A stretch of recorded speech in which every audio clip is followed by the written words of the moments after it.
Hello everyone, this is Shivangi Tiwari from Smart Step Classes, and today we are going to talk about listening test of IELTS.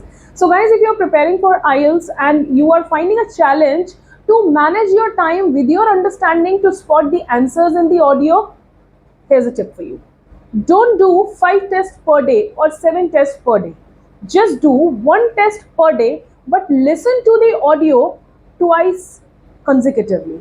So one time listen to the audio to find out the answers of the question given in reference of the same, and second time, once you have cross-checked your answers and you have written the right answers, again listen to the audio again and try to understand that how exactly the exam board is preparing the question.